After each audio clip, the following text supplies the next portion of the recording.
வரிசையாக வந்து பாருங்கள், நம்ம ஆவணி மாத ராசி பலன்கள் தாங்க டிஸ்கஸ் பண்ணிகிட்ருக்கோம். அந்த விதத்தில் இப்போ என்ன ராசியை பற்றி டிஸ்கஸ் பண்ண போகிறோம் அப்படின்னு கேட்டிங்கன்னா, கும்ப ராசி கும்ப லக்னத்துக்கான ஆவணி மாத பலன்கள் தான் பார்க்க போகிறோம். பார்க்குறதுக்கு முன்னாடி உங்களோட பிளானட்ரி பொசிஷன் எப்படி இருக்குது அப்படின்றத பார்த்துக்கலாங்க. உங்களுக்கு வந்து பாருங்கள், கும்ப ராசி உங்களுக்கு ஜென்மத்திலே வந்து பார்த்திங்கன்னா சனி இருக்கார், 2ஆம் பாவத்தில் ராகு இருக்கார். ஜென்ம சனி இப்போ 2ஆம் பாவத்தில் ராகு இருக்கார். 4ஆம் பாவத்தில் குருவும் செவ்வாயும் குருமங்கள யோகம் பெற்றிருக்காங்க. ஆவணி மாதம் 10ஆம் தேதி செவ்வாய் வந்து பார்த்திங்கன்னா 4ஆம் வீட்டிலேருந்து பிரிஞ்சு 5ஆம் வீட்டுக்கு போயிடுறார். ஓகேங்களா? 7ஆம் பாவத்தில் சூரியன் புதன் சுக்கிரன் இருக்காங்க. புதன் வக்ரகதி அடைஞ்சிருக்காரு. ஆவணி மாதம் 8ஆம் தேதி 7ஆம் பாவத்துலேருந்து வந்து பார்த்திங்கன்னா சுக்கிரன் 8ஆம் பாவம் கேதுவோடு போய் இணைகிறாரு. கேது வந்து பாபர், சுக்கிரன் நீச்சம் அடைஞ்சு ஒரு பாபரோட இணைகிறார். இது ஒரு லைட், ஒரு நெகட்டிவ் அப்படின்னு சொல்லலாம். சரி, இப்போ இந்த கிரக பயிற்சி உங்களுக்கு என்னென்ன மாதிரி பலன்களை கொடுக்குது வாங்க பார்க்கலாம். சூரியன் இப்போ கும்பம் வந்து உங்களுக்கு சூரியன் இருக்கிற பொசிஷன் என்ன கொடுப்பாரு அப்படின்னு கேட்டிங்கன்னா, சூரியன் சனி பார்வையினோடு இருக்கிறதுனால நல்ல பலம் பெறுறாருங்க. கணவன் மனைவி கொஞ்ச நாளாக பிரச்சனைகள் இருந்துகிட்டே இருக்குது பார்த்தீங்களா, அது கொஞ்சம் சார்ட் அவுட் ஆகும், அது கொஞ்சம் கூலாகும். அப்படியே வந்து மொத்தம் சரியாக போயிடும். நீங்களும் உங்கள் ஒய்ஃபோ நீங்களும் உங்கள் ஹஸ்பண்டோ லவ் பேர்ட்ஸ் ஆகி பறப்பீங்க அப்படின்னா நான் சொல்லலை, குறையும். ஓகேங்களா? ஞாபகம் வச்சுக்கோங்க, பிரச்சனைகள் குறையும். 100% இருக்குது. திப்புன்னு எரியுது, இப்போ புகையுது, அதுதான் விஷயம். நெக்ஸ்ட் வந்து பாருங்கள், வாழ்க்கை துணை அப்படின்னு வந்து பார்த்திங்கன்னா, ஜென்ரலாக வந்து பாருங்கள், நீங்கள் வந்து கும்பராசி லேடியாக இருக்கீங்க அப்படின்னா உங்கள் வாழ்க்கை துணையினோட அட்வைஸை கொஞ்சம் ஏற்றுக்கோங்க. அவங்க பெரும்பாலும் நல்லதாக சொல்லுவாங்க, எப்பயுமே அவங்க கரெக்டாக சொல்லுவாங்கன்னு நான் சொல்லலைங்க. இந்த மாத காலகட்டம் அவங்க சொல்கிற நிறைய விஷயம் வந்து பார்த்திங்கன்னா நல்லதாக இருக்கும், கரெக்டாக போய் முடியும். அது பிரகாரம் நீங்கள் செஞ்சீங்க அப்படின்னா உங்கள் பிளான் பக்காவாக ஒர்க் அவுட் ஆகும். அதனால் அவங்க சொல்கிறத கொஞ்சம் கேட்டுக்கோங்க, அவங்களோட அட்வைஸை கொஞ்சம் காதில் போட்டுக்கோங்க. சரிங்களா? இந்த மாதத்துக்கு அது பாருங்கள். அந்த மாதிரி நீங்கள் அட்வைஸை காதில் போட்டுக்கிட்டீங்க அப்படின்னா உங்களுக்கு முன்னேற்றம் அப்படின்றது கிடைக்கும். போட்டுக்கள்னா அப்போ முன்னேற்றம் கிடைக்காதா? அப்படி கிடையாது. உங்களோட திறமைன்னு ஒன்று இருக்குது, பட் அவங்களோட அட்வைஸையும் வாங்கிக்கிறது நல்லது அப்படின்றது என்னோட அட்வைஸ். ஓகேங்களா? நெக்ஸ்ட்டு அரசாங்க ரீதியாக சாதகம். நம்ம கவர்மெண்ட் எய்டட் ப்ராஜெக்ட்ஸ் ஏதாவது பண்ணுறோம், நம்ம வந்து ஒரு காம்படிட்டிவ் எக்ஸாம் எழுதுகிறோம், ரிசல்ட்டுக்காக காத்துட்ருக்கோம். அரசு சார்ந்த அனைத்து வேலைகளும் வந்து பார்த்திங்கன்னா சூப்பர் சக்ஸஸ் அப்படி கிடையாது, சாதகமாக அமையும். கவலைப்பட வேண்டாம். பாதகமாக அமையாது, அதுவே ஒரு பெரிய விஷயம் இல்லைங்களா? நெக்ஸ்ட் வந்து பாருங்கள், உங்களோட வருமானம் அதிகரிக்கக்கூடிய காலகட்டம் இது. வருமானம் அதிகரிக்கும், உழைப்பு வந்து கொஞ்சம் நல்லா போடுங்க. தொழிலில் மேன்மை, தொழிலில் வளர்ச்சி, வருமானம் அதிகரிக்கும். இது எல்லாமே கிடக்கக்கூடிய காலகட்டங்க. நான் ஆல்ரெடி சொன்ன மாதிரி கவர்மெண்ட் ஓரியன்ட் பிஸ்னஸ் ஏதாவது செய்கிறீங்க அப்படின்னா, இப்போ இந்த கான்ட்ராக்ட் எடுத்து செய்கிறாங்க பார்த்தீங்களா, ரோடு போடுறது, இந்த டாய்லெட் கட்டுறது, இந்த மாதிரி வீடு கட்டுறது, இதெல்லாமும் வந்து பார்த்திங்கன்னா சக்ஸஸ்ஃபுல்லாக நடக்கக்கூடிய காலகட்டம் அப்படின்னு தான் சொல்லலாம். அதுக்கப்புறம் ஆல்ரெடி தெரியும் உங்களுக்கு, புதன் வந்து பார்த்திங்கன்னா ஆவணி மாதம் 19 தான் சிம்மத்தில் வக்ர நிவர்த்தி அடைகிறாரு அப்படின்னு. அது வரைக்கும் வந்து பார்த்திங்கன்னா குழந்தைகளோட உடல் நலத்தில் கொஞ்சம் ஆரோக்கியம், அதாவது கவனம் அப்படின்றது வச்சுக்கோங்க. அவங்களுக்கு ஃபுட்டு கொஞ்சம் ஃபோக்கஸ் பண்ணுங்கள், அப்போ தான் அவங்க ஆரோக்கியமாக இருப்பாங்க. அதே மாதிரி பார்த்திங்கன்னா புதன் சரியில்லை அப்படின்னாலே வாய்க்கு பெருசாக ஜிப்பு போட்டுக்கணும், பூட்டு போட்டுக்கோங்க. ஜிப்பு கூட போடாதீங்க, பூட்டு போட்டுக்கோங்க. தேவையில்லாமல் யார்கிட்டையும் எதையும் பேசுறது அப்படின்றது வேண்டாம். லூஸ் டாக்ஸ் வேண்டாம். உங்களை பற்றின சீக்ரஸீஸ் மற்றவங்கிட்ட சொல்லாதீங்க. உங்களோட சந்தோஷத்தையும் பகிர்ந்துக்காதீங்க, துக்கத்தையும் பகிர்ந்துக்காதீங்க. பகிர்ந்துக்கணும் அப்படின்னா உங்களுக்குன்னு ஒரு மென்டார்ஸ் இருப்பாங்க, உங்களுக்குன்னு அந்யோன்யமான ஒரு இன்டிமசியான பர்சனாலிட்டிஸ் இருப்பாங்க. அவங்கக்கிட்ட மட்டும் பகிர்ந்துக்கோங்க, எல்லார்கிட்டையும் பகிர்ந்துக்காதீங்க. ஓகேங்களா? இது வந்து என்னோட அட்வைஸ். நெக்ஸ்ட் வந்து பாருங்கள், செவ்வாய் வந்து உங்களுக்கு என்னென்னத்தை கொடுக்க போகிறாரு? உங்களோட புகழ், அந்தஸ்து, தொழிலில் மேன்மை, நல்ல அசுர வளர்ச்சி, ஒரு பெரிய முன்னேற்றம். முக்கியமாக வந்து பார்த்திங்கன்னா சொல்வாக்கு, செல்வாக்கு கண்டிப்பாக கொடுப்பார் செவ்வாய். ஜாதக ரீதியாக செவ்வாய் நல்லா இருக்கு, அதையும் பார்த்துக்கோங்க. ஓகேங்களா? அதே மாதிரி பார்த்திங்கன்னா இப்போ இந்த செவ்வாய் சூரியன் உங்களுக்கு புதன் எல்லாம் செய்கிறத பார்க்கும்போது உங்களுக்கு என்ன தோணுன்னா, ஜென்ம சனி நம்மளுக்கு விலகி இருக்கோ, நம்மளுக்கு எல்லாமே கொஞ்சம் நல்லதாக நடக்குது, பயங்கர வெக்காடு டெசர்ட்டில் இருந்த மாதிரி இருந்துச்சு, திடீர்னு தென்றல் வீசுதே அப்படின்லாம் தோணும். ஆனால் ஜென்ம சனியில் தான் இருக்கீங்க, பட் இது வந்து விலகி இருக்கிற மாதிரி உங்களுக்கு ஒரு இல்யூஷன் க்ரியேட் ஆகும். ஏன்னா கொஞ்சம் நல்லது நடக்கும். ஸோ கவலைப்படாதீங்க, நிறைய நல்லது நடக்கும். நெக்ஸ்ட் வந்து பாருங்கள், சுக்கிரன் நீச்சமாக வரனால என்னென்ன விஷயம்? பொருளாதாரத்தில் கவனம். இன்றைக்கி சம்பாதிக்கிற மாதிரியே நாளைக்கும் சம்பாதிப்போம், வாழ்க்கை ஃபுல்லும் சம்பாதிப்போம், பயங்கரமாக லேவிஷாக ஸ்பெண்ட் பண்ணுறது. ஊதாரித்தனமான செலவை குறைச்சிக்கணும், தேவையில்லாத ஆடம்பர செலவு குறைச்சிக்கணும். ஆடம்பர வஸ்துக்கள் வாங்குறது, இப்போ ஒன்றுமே இல்லைங்க, ஒரு சாதா சோஃபா வீட்டில் வச்சுருப்பாங்க, இல்லை ரெக்லைனர் சோஃபா வாங்கலாம் அப்படின்ற மாதிரி ஒரு 1.5 லட்ச ரூபாய் 2 லட்ச ரூபாய் சோஃபா வாங்கி போடுறது, அதெல்லாம் வேண்டாம். ஆடம்பர செலவுகளை தவிர்த்துருங்க. இதுதான் சுக்கிரன் நீச்சமாக இருக்கும்போது செய்யக்கூடாது. அதே மாதிரி சாப்பாடு தேவையில்லாத நாவுக்கு ருசியாக இருக்க நிறைய விஷயத்த டம்ப் பண்ணாதீங்க. நாவுக்கு ருசியாக இருக்குனாலும் அளவோடு சாப்பிடுங்க. கார் வாங்குகிற யோகம் இல்லை, 2 வீலர் வாங்குகிற யோகம் இருக்குது. இதெல்லாம் வந்து பார்த்திங்கன்னா சுக்கிரன் நீச்சத்தினால் வரக்கூடிய பிரதிபலன்கள். ஆக மொத்தம் கும்ப ராசி கும்ப லக்னம் உங்களுக்கு எப்படி இருக்குது அப்படின்னா நல்லாவே இருக்குது. பிளான் பண்ணி செய்யுங்க. இந்த மாதம் அருமையாக போகும். பிரச்சனை இல்லை. வாழ்த்துக்கள். இந்த கும்ப ராசி அன்பர்கள் ஜென்ம சனியில பிடியில இருக்கிறோம். எல்லாருக்குமே நவ கிரகங்கள் இருக்கு. சூரியன், சந்திரன், செவ்வாய், புதன், குரு, அடுத்து சுக்கிரன், சனி, ராகு, கேது, இந்த மாதிரியான நவ கிரகங்களும் இருந்தாலும் எல்லா ராசி அன்பர்களுக்கும், அதுலயும் இந்த கும்ப ராசி அன்பர்களுக்கு அந்த சனி மட்டும்தான் கண்ணுல தெரிவார். வேற எந்த கிரகங்கள் எந்த இடத்துல இருந்தாலும் இவர்களுக்கு கண்ணுக்கே தெரியாது. அந்த அளவிற்கு சனியினால ஒரு தாக்கம் அடைந்தவர்கள்னு சொன்னா இந்த கும்ப ராசி அன்பர்கள் தான். இப்போ உங்களுக்கு ஜென்ம சனி நடந்துட்டு இருக்குது. அப்படி இருக்கும்போது அந்த சனி வக்கரமாகவும் இருக்கிறார். இது உங்களுக்கு ஒரு சாதகமான ஒரு சூழ்நிலை தான். அடுத்து அந்த எல்லா கிரகங்களும் உங்களுக்கு ஒரு சாதகமான ஒரு சூழ்நிலையில இருந்தா கூட இந்த கும்ப ராசி அன்பர்களுக்கு திடீர்னு பிரச்சனைகள் அதிகமாக வந்துகிட்டே இருக்கு. நாங்க நல்லா இருக்கும்போது சில தேவையில்லாத ஒரு இடர்பாடுகள் வருது. மிகுந்த ஒரு பிரச்சனையில இருக்கும்போது ஒரு மகிழ்ச்சிகரமான ஒரு சூழ்நிலை வருது. அந்த மகிழ்ச்சிக்காக நாங்க சந்தோஷப்படுறதா இல்ல தேவையில்லாத இந்த பிரச்சனைகளுக்காக நாங்க துன்பப்படுறதா தெரியல. அப்படின்ற மாதிரி தான் இந்த கும்பராசி அன்பர்களுடைய வாழ்க்கை பாத்தீங்கன்னா ஒரு புரியாத புதிர். பக்கத்துல வாழ்க்கையில அந்த கும்பராசி அன்பர்களோட பயணிக்கிறவங்களுக்கு கேட்டீங்கன்னா தெரியும். அவங்க என்ன செய்யறாங்க ஏது செய்யறாங்கன்னு யாருக்குமே தெரியாது. நானும் அவங்க வீட்லயே தான் இருக்கிறேன். ஆனா அவர்களும் இதே வீட்டுலதான் இருக்கிறாங்க. ஆனாலும் அவர்களுடைய பர்சனல் லைஃப் எனக்கு எதுவுமே தெரியாது. இந்த கணவன் மனைவிக்குள்ள இருக்கக்கூடிய பிரச்சனைகள் இன்னும் அதிகம்.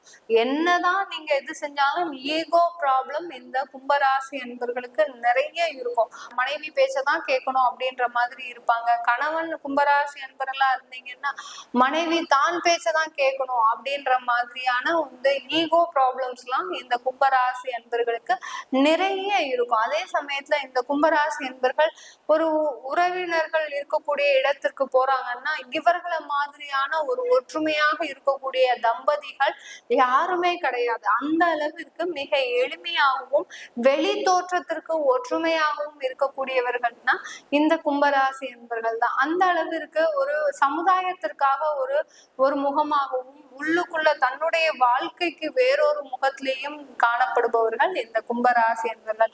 இவர்களுக்கு 7ஆம் இடத்துல சனி, அதாவது 7ஆம் இடத்துல சூரியன் ஆட்சி பெறக்கூடிய இந்த 30 நாட்கள் பாத்தீங்கன்னா மிக அருமையான ஒரு நாட்களாக இருக்க போகுது. எல்லாமே நல்லா அருமைன்னு தான் சொல்றீங்க. ஆனாலும் பாத்தீங்கன்னா எங்களுக்கு எந்த விதமான ஒரு மாற்றமும் இல்லை அப்படின்னு சொல்லக்கூடியவர்களுக்கு, நீங்க உங்களுக்கு அந்த மாற்றமே இல்லை அப்படின்னு சொல்லக்கூடியவர்களுக்கு பாத்தீங்கன்னா இந்த கும்பராசி என்பர்கள், கும்பராசியில பிறந்திருக்கிறீங்கன்னாலே நீங்க நிறைய ஒரு ஆசைகளோடையும் நிறைய ஒரு கனவுகளோடையும் தான் பிறந்திருக்கிறீங்க. அந்த ஆசைகளும் கனவுகளும் நிறைவேற வரைக்கும் உங்களுக்கு எந்த விதமான ஒரு நற்பலன்களும் வந்தாலும் அது தேவையில்லாத ஒரு பலன்களாக தான் இருக்கும். கும்பராசி என்பர்கள் 90% பேர்களை நம்ம எடுத்து பார்த்தோம்னா இவர்களுக்கு வாழ்க்கையில எல்லாமே கிடைச்சிருக்கும். வீடு, வசதி, வாய்ப்பு, கல்வி தரம், இந்த மாதிரியான எல்லா வசதி வாய்ப்புகளும் கிடைச்சிருக்கும். ஆனாலும் பாத்தீங்கன்னா நாங்க ஒரு கஷ்டப்பட்டுட்டே இருக்கிறோம் அப்படின்ற ஒரு இது இவர்களுக்கு ஒரு முன்னோடியாக வந்துகிட்டே இருக்கும். இந்த மாதிரி தான் இருப்பாங்க. ஏன்னா இவர்களுடைய ஆசைகள் நிறைவேறாது. நீங்க கும்ப ராசியில பிறந்துட்டீங்க. பிறக்கும் போது உங்களுடைய ஆசைகள் நிறைவேறாம தான் நீங்க இந்த கும்ப ராசியில பிறந்துட்டு இருக்கிறீங்க. அப்படி இருக்கும் போது எவ்வளவு ஒரு நற்பலன்கள் வந்தாலும் உங்களுக்கு நிறைவேறாத ஆசைகள் மூலமாக உங்களுடைய மனதாகப்பட்டது திருப்திகரமாக இல்லாத ஒரு சூழ்நிலையில தான் இருக்கும். கும்பம்னு சொன்னாலே கலசத்துல இருக்கக்கூடிய பொருட்கள் வந்துகிட்டே தான் இருக்கும். என்னைக்குமே அட்சய பாத்திரம் மாதிரி அது குறையவே குறையாது. அதே மாதிரிதான் கும்பராசியில பிறந்தவர்களுடைய எண்ணங்களும் ஆசைகளும் வந்து கொண்டேதான் இருக்குமே ஒழிய என்றைக்குமே அது குறைவில்லாத ஒரு ஆசைகளாக தான் இருக்கும். இந்த கும்பராசி அன்பர்களுக்கு இந்த காலகட்டத்துல உங்களுக்கு வேலை வாய்ப்பு நிறைய ஒரு வாய்ப்புகள் வரப்போகுது. வெளியிடத்துல, வெளி மாநிலத்துல, நீங்க பார்க்கக்கூடிய ஒரு இடத்துலயே நீங்க படிச்சுட்டு இருக்கிறீங்கன்னா அந்த இடத்துலயே வேலை கிடைப்பதற்கு உண்டான ஒரு சாதகமான ஒரு நேரமாக தான் இந்த கும்பராசி என்பவர்களுக்கு இந்த காலகட்டம் மிக அருமையான ஒரு காலகட்டமாக இருக்கும். திருமணம் நடைபெறாதவர்களுக்கு இந்த காலகட்டம் மிக அருமையான காலகட்டம். 7ஆம் இடத்துல அந்த கலத்திரஸ்தானத்துல அந்த சூரியன் வர்றதுனால உங்களுக்கு இந்த காலகட்டம் ஒரு திருமணத்திற்கு ஒரு நல்ல வாய்ப்பாக இருந்தாலும் கூட இந்த காலகட்டத்துல திருமண முயற்சிகள் எடுக்கலாம். ஆனாலும் திருமணம் பண்றது அதே சமயத்துல காதல் பண்ணி இந்த காலகட்டத்துல நாங்க திருமணம் செஞ்சுக்கலாமா அப்படின்னு கேட்டீங்கன்னா அதை முழுமையா அவாய்ட் பண்ணணும். 7ஆம் இடத்துல இருக்கக்கூடிய அந்த சூரியன் பாத்தீங்கன்னா விதவை தோஷத்தை கொடுக்கக்கூடிய ஒரு இடம். அது ஆட்சி பெற்று இருக்கும் போது திருமண முயற்சிகள்ல ஈடுபடலாம். ஆனால் அந்த திருமணத்தை நடத்துவதற்கு உண்டான ஒரு உறுதுணையான மாதம் இந்த மாதம் கிடையாது இந்த கும்பராசி என்பவர்களுக்கு. அதே சமயத்துல தொழில் சம்பந்தமான வாடிக்கையாளர்களை உங்களுக்கு அதிகமாக எடுக்கக்கூடிய ஒரு நேரமாக இருக்கும். சில பேருக்குலாம் வாடிக்கையாளர்களே இருக்காது, ஆப்பர்ச்சுனிட்டிக்காக வெயிட் பண்ணிட்டு இருப்பீங்க, ஒரு ஆர்டர் வராதா அப்படின்ற மாதிரிலாம் வெயிட் பண்ணிட்டு இருப்பீங்க. அவர்களுக்கு எல்லோருக்குமே உங்களுக்கு இது ஒரு சிறப்பான ஒரு மாதமாக இருக்கும். இந்த சூரியன் பயிற்சியாக கூடிய இந்த 30 நாட்கள் உங்களுக்கு அதிகமான ஒரு வாடிக்கையாளர்களையும் அதிகமான ஒரு வாய்ப்புகளையும் தரக்கூடிய ஒரு நேரமாக தான் இருக்க போகுது இந்த 30 நாட்கள் இந்த கும்பராசி அன்பர்களுக்கு. கும்பராசி அன்பர்கள் தொழில் செஞ்சுட்டு இருக்கிறீங்கன்னா பார்ட்னர்ஷிப் தொழில்ல மிக அதிகமாக கவனத்தோடு இருக்கக்கூடிய ஒரு நேரமாக இருக்கும். சில பேர் பார்ட்னர்ஷிப்ல கடந்த காலத்திலேயே ஏமாந்துட்டீங்க நிறைய, அது எல்லாமே நாங்க இன்னும் தொடரலாமா அப்படின்னு கேட்டீங்கன்னா அது தொடரக்கூடிய அவசியம் கிடையாது. நீங்களே தனித்து செயல்படக்கூடிய ஒரு நேரம். உங்களுடைய திறமையின் மூலமாக தான் அந்த தொழிலே வளர்ந்ததே தவிர அந்த பார்ட்னர்ஷிப்னால அந்த தொழில் வளரவே இல்லை. அதை நீங்க நல்லா புரிஞ்சுக்கிட்டீங்கன்னாலே போரும் கும்பராசி என்பர்கள். நீங்க உங்களுக்கு திறமைகள் எல்லாமே இருக்கு, அதாவது தொழில்ல இருக்கக்கூடிய நுணுக்கங்கள் எல்லாமே இருக்கு. அப்படி இருக்கும்போது நீங்க இன்னொருத்தரை நம்பி முதலீடு போட்டு அந்த முதலீட்டின் மூலமாக பிரச்சனைகளை அனுபவித்து, ஏன்னா அவருக்கும் நேரம் சரியா இருக்கணும். பார்ட்னர்ஷிப் தொழில் பண்றவங்க எப்போதுமே கவனிக்க வேண்டிய விஷயம் என்னன்னா அந்த பார்ட்னர்ஸா இருக்கக்கூடியவர்களுடைய நேரமும் நல்லா இருந்தாதான் அந்த தொழிலாகப்பட்டது ஒரு நல்ல வளர்ச்சியை காணக்கூடிய ஒரு நேரமாக இருக்கும். இப்போ இந்த கும்பராசி என்பவர்களுக்கு பார்ட்னர்ஷிப் தொழில்ல நிறைய பிரச்சனைகள் ஏற்கனவே வந்தாச்சு. அதனால நீங்க அதை முழுவதுமாக துண்டித்து நீங்க சுயமாக தொழில் தொடங்கக்கூடிய ஒரு நேரமாக தான் இருக்குது இந்த கும்பராசி என்பவர்களுக்கு. இந்த காலகட்டத்துல நீங்க வெளிநாடு பயணம் மேற்கொள்வதற்கு சில பேருக்கு வந்து பாத்தீங்கன்னா அலுவல் ரீதியாக வெளிநாட்டுக்கு எல்லாம் போகணும்னு சொல்லுவாங்க. அது நீங்க குடும்பம் சார்ந்து இருக்கும் போது சில ஒரு இடையூறுகள் உங்களுக்கு இருக்கக்கூடும். இந்த குழந்தைங்களை விட்டுட்டு போகணுமே, இதனால எனக்கு பிரச்சனை வரும் அப்படின்னு சொல்லிட்டு சில பேர் என்ன பண்றீங்கன்னா டப்புன்னு உடனே வேலையை விட்டுடுறீங்க. எங்களுக்கு குடும்பம் இருக்கு, இவங்க இப்பதான் வெளிநாடு போக சொல்றாங்க, நாங்க என்ன பண்ணுவோம் அப்படின்ற மாதிரி ஒரு சூழ்நிலையில சில பேர் கும்பராசி என்பர்கள், அதான் சொன்னேன், அந்த மனக்குழப்பம் காரணமாக நிறைய தவறுகளை செஞ்சுக்கிட்டே இருக்கிறீங்க. அதை செய்யாம நீங்க என்ன பண்ணணும்னா அந்த வெளிநாடு வாய்ப்பு கிடைக்குதா கண்டிப்பா அதை ஏற்று அதை ஒப்புக்கொண்டு நீங்க அங்க பயணம் செய்தீங்கன்னா அங்க ஒரு ஆப்பர்ச்சுனிட்டி உங்களுக்கு கிடைக்கும், அங்க ஒரு வாய்ப்புகள் கிடைக்கும். இல்ல அதன் மூலமாகவே உங்க அலுவலகம் மூலமாகவே உங்களுக்கு அங்கேயே நிரந்தரமாக இருக்கக்கூடிய வாய்ப்புகள் எல்லாம் கிடைக்கும். ஒவ்வொரு முயற்சிகளும் பாத்தீங்கன்னா ஒவ்வொரு செயல்களும் ஒவ்வொரு கிரகங்கள் கொடுக்கக்கூடிய ஒரு சின்ன ஒரு செயல்பாடுகள். இப்போ உங்களுக்கு ஃபாரின் ஆப்பர்ச்சுனிட்டி வருதுன்னா கண்டிப்பா அதை நீங்க யூஸ் பண்ணிக்கணும். யூஸ் பண்ணிக்காம இருந்தீங்கன்னா உங்களுக்கு அங்க வாய்ப்புகள் தவற விடுறீங்கன்னு தான் அர்த்தமே ஒழிய. ஏன்னா எல்லா கிரகங்களும் கோச்சாரங்களும் நீங்க செய்கின்ற தெய்வ வழிபாடுகளும் உங்களை நல்ல வழியில தான் நடத்தி செல்லுமே தவிர தேவையில்லாத ஒரு முரண்பாடான ஒரு வழியில வழி நடத்தி செல்லாது. அதை முழுமையா புரிஞ்சுக்கிட்டு நீங்க கிரகம் செல்லக்கூடிய பாதையிலேயே நீங்க பயணிச்சீங்கன்னா கும்பராசி என்பர்கள் உங்களுக்கு ஒரு நல்ல ஒரு விடியல் காலம் கூடிய விரைவில் காத்துட்டு இருக்குன்னு தான் சொல்லணும். 7.5 சனியாவது ஜென்ம சனியாவது எந்த ஒரு விதமான ஒரு பிரச்சனையுமே உங்களுக்கு கிடையாது கும்பராசி என்பது. உங்களுக்கு மனதளவுல இருக்கக்கூடிய குழப்பம் தான் உங்களுக்கு 7.5 சனியாக உருவெடுக்குது.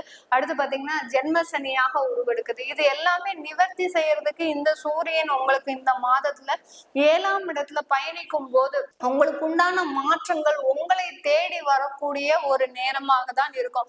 இதுல அந்த ஜென்ம சனியும் உங்களை விட்டு கொஞ்சம் நகர்ந்து வந்துட்டார். வக்கரமாக இருக்கும் போது அந்த சூரியனுடைய பார்வை உங்களுடைய ராசிக்கு தான் விழுமே ஒழிய வேற எந்த விதமான ஒரு பாதிப்புகளும் இந்த கும்பராசி என்பவர்களுக்கு இருக்காது. வெளிநாட்டுல இருக்கக்கூடியவர்களுக்கு இந்த கும்பராசி என்பவர்களுக்கு எப்படி இருக்கும் அப்படின்னு பார்த்தோம்னா இந்த கும்பராசி என்பவர்களுக்கு வெளிநாட்டுல இருக்கிறவர்களுக்கு நல்ல ஒரு முன்னேற்றம் அடையக்கூடிய ஒரு நேரம், சில பேர் ஏமாறக்கூடிய ஒரு நேரமும் கூட. அதாவது பண இழப்புகள் ஏற்படுவதற்கு உண்டான ஒரு நேரமாக இருக்கும் இந்த கும்பராசி என்பவர்களுக்கு. ஏன்னா கும்பராசி என்பவர்கள் வெளிநாட்டுல இருக்கக்கூடிய இருக்கக்கூடியவங்க நம்ம தான் வெளிநாட்டுக்கு வந்துட்டோம், இன்னுமே நம்ம சாதிக்க வேண்டியது ஒண்ணும் இல்லை அப்படின்னு நினைச்சு நிறைய பேர் உங்களுடைய பணத்தை இழந்திருக்கிறீங்க. அதாவது உங்களுடைய உறவினர்களுக்கு கடனா கொடுத்து, உங்களுடைய நண்பர்களுக்கு கடனா கொடுத்து, அந்த மாதிரியான பண இழப்புகள்லாம் இந்த கும்பராசி அன்பர்கள் வெளிநாட்டுல இருக்கிறவங்களுக்கு நடந்திருக்கு.